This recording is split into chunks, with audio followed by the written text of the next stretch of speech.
Kalau di Indonesia kan kita ini ditekan, diatur, dikekang, diintimidasi, dipersekusi, nggak boleh bergerak. Cuman nggak dikasih kerjaan, nggak dikasih solusi. Udah dipersekusi, diancam, diatur, begini, begitu, begitu, begini. Cuma kesejahteraan rakyatnya nggak dipikir, pejabatnya yang makin kaya raya. Itu bedanya.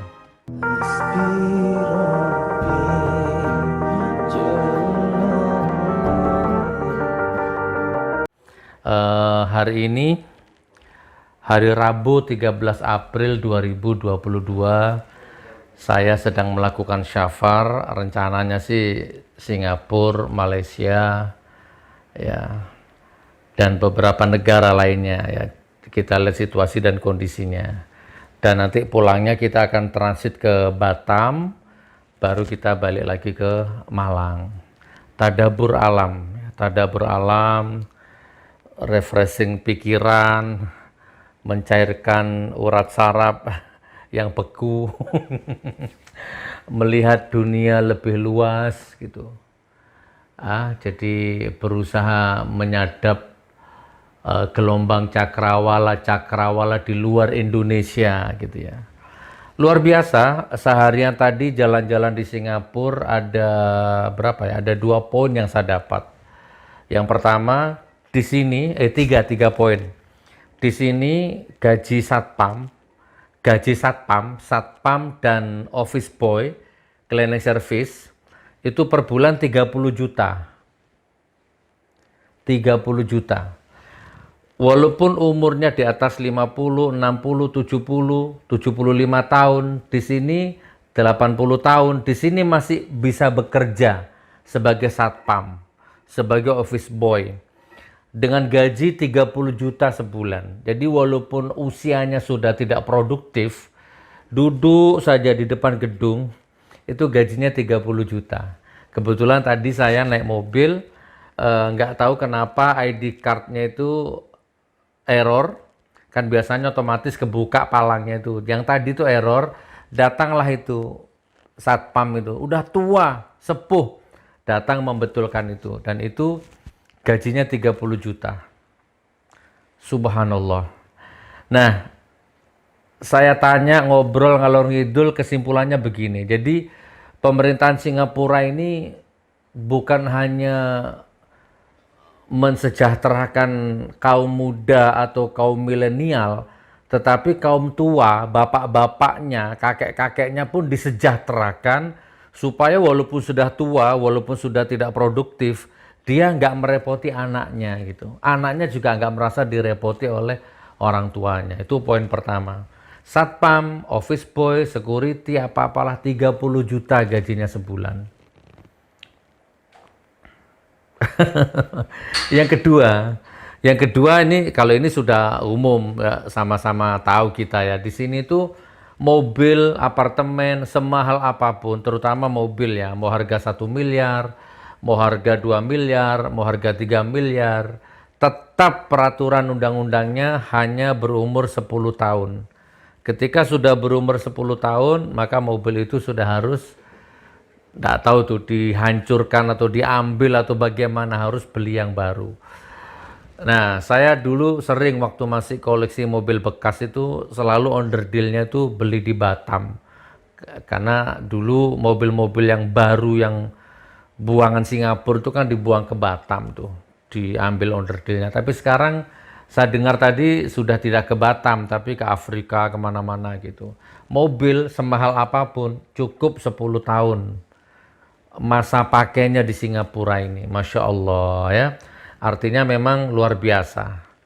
Nah yang ketiga, ini tidak jauh beda dengan negara-negara lain ya. Kalau kita meludah sembarangan, apalagi di jalan, itu pasti denda lah. Ya bisa 1 juta, 2 juta, berapa kalau meludah di jalan? 3 juta? Tuh, 3 juta. Masya Allah ya. Yang terakhir apa ya? Yang terakhir ada tadi. Di Singapura ini teman-teman ya, di Singapura ini sebenarnya kalau bicara sosial ya, bicara adat ya, atau sosial atau apalah ya, saya nggak ngerti bahasanya. Tentu jauh lebih nyaman di Indonesia. Karena di Singapura ini disiplin, ketat, banyak peraturan. Pokoknya kalau boleh dibilang otoriter, otoriter pemerintahan Singapura ini. Bener-bener rakyatnya itu harus disiplin, harus nurut sama peraturan pemerintah. Nggak boleh ndak. Boleh dibilang diktator, boleh dibilang otoriter. Cuma bedanya di Singapura itu, walaupun otoriter, mungkin ya, walaupun diktator, mungkin kalau saya kurang tepat bahasanya dikoreksi ya. Intinya itu rakyatnya tuh bener-bener nggak boleh salah dikit tangkap, silap dikit penjara, pokoknya ketat. Cuma walaupun ketat, pemerintahan Singapura ini benar-benar mensejahterakan rakyatnya gitu loh. Nggak ada di sini rakyat kesusahan cari duit, itu nggak ada. IT, IT itu di sini 90 juta gajinya. Nah, kebetulan saya lagi berada di, doakan mudah-mudahan saya punya kantor di Singapura ya. Ini salah satu kantor GN di Singapura ya. Kita lagi jalan, yang jalan sekarang baru massage saja, baru terapi ya. Terapi GN13. Kita sudah punya usaha di sini ya. Bekam, terapi, massage, macam-macam ya. Syariah ya, bukan massage plus, bukan. Nah, kita akan merambah ke usaha-usaha yang lain nanti di Singapura, insya Allah. Nah, ini saudaraku ya, beberapa tadabbur yang saya dapatkan satu hari ini di Singapura. Ya, doakan mudah-mudahan kalau tidak ada uzur, kita akan terus melakukan syafar di berbagai negara. Insya Allah ya begitulah, mudah-mudahan rezekinya lancar. Ya, bekerja ya sambil mencari dana. Karena kalau ini saya lagi mau membangun masjid, butuh di atas 2 miliar, 3 miliar ini. Jadi saya harus melakukan loncatan yang besar, saya harus melakukan lompatan yang besar, saya harus melakukan imajinasi yang besar ya. Dengan dana di atas 5 miliar ini kayaknya kalau cuman standar itu susah ya. Maka saya mencoba melakukan pergerakan yang besar gitu. Doakan ya, mudah-mudahan pembangunan masjid dan pondok pesantren tahfidz Quran yang sedang saya bangun ini diberikan kelancaran. Baik, saudaraku. Nah, selanjutnya ini yang tadi ya. Dan selanjutnya ini ada kabar di Surabaya hari ini, Tunjungan Plaza terbakar. Saya baru dapat Tunjungan Plaza terbakar ya. Ini ada beberapa jamaah yang punya apartemen di situ, mudah-mudahan selamat ya.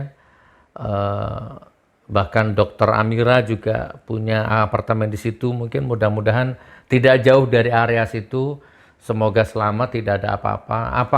Jadi Tunjungan Plaza terbakar, nanti saya tunjukkan videonya yang belum nonton ya. Ini saya nggak tahu ini sebenarnya sudah banyak sekali api berkobar. Polsek ya kan, gedung apa itu kemarin di sebagian kota sudah membara. Nah, sekarang Surabaya, saya nggak tahu apa ini api revolusi, apa ini api azab, atau ini api sudah mulai tanda-tanda apalah, silahkan Anda artikan sendiri ya. Jadi menjadi lautan api. Halo Bandung, itu ini api revolusi atau apa, nanti waktu yang menjawab. Ya, saya nggak bisa menyimpulkan terlalu dini. Ya, baik teman-teman, mungkin ini yang bisa saya sampaikan dulu sebagai tegur sapa, uluk salam, bahwa intinya perbedaan antara Singapura dan di Indonesia ya. Kalau di Malaysia, saya berapa bulan di Malaysia itu yang paling saya takjub, itu di Malaysia hampir tidak ada klakson atau horn. Di Singapura tadi saya masih dengar sekali, din masih dengar. Kalau di Malaysia dulu, bahkan mungkin sampai sekarang ya, nggak ada tin tuh klakson, nggak ada ya. Karena memang tertib, disiplin. Pengemis nggak ada pengemis. Di Singapura Anda jangan cari manusia silver di Singapura, Anda nggak akan temukan. Yang bersih-bersih kaca, pakai apa namanya, pembersih mobil itu ya, itu di lampu merah Anda nggak akan temukan di sini. Di Malaysia Anda nggak akan temukan. Apalagi ya, Ya terutama pengemis, pengamen, pedagang asongan kalian nggak akan temukan. Nah jadi plus minus.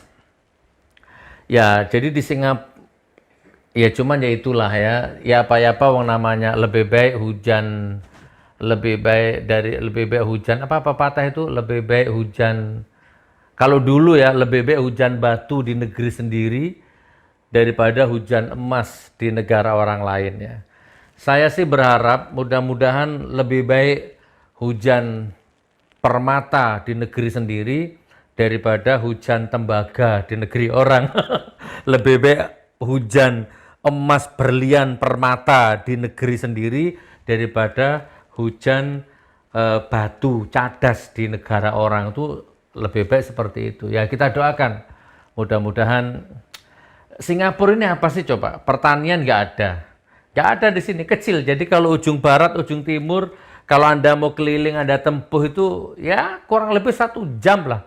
1 jam itu kalau kalau di Indonesia itu hanya sekabupaten.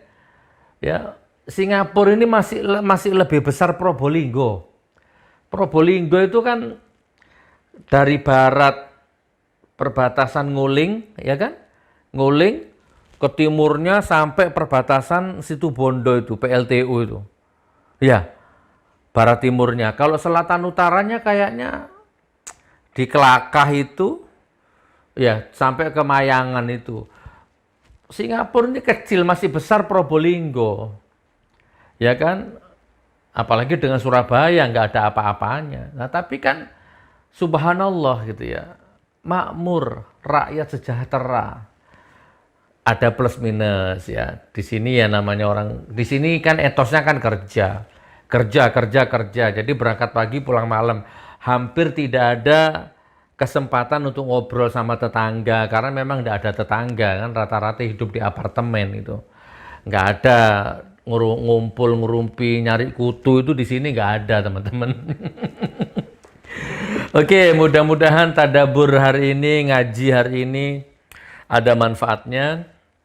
Sampai ketemu di video berikutnya.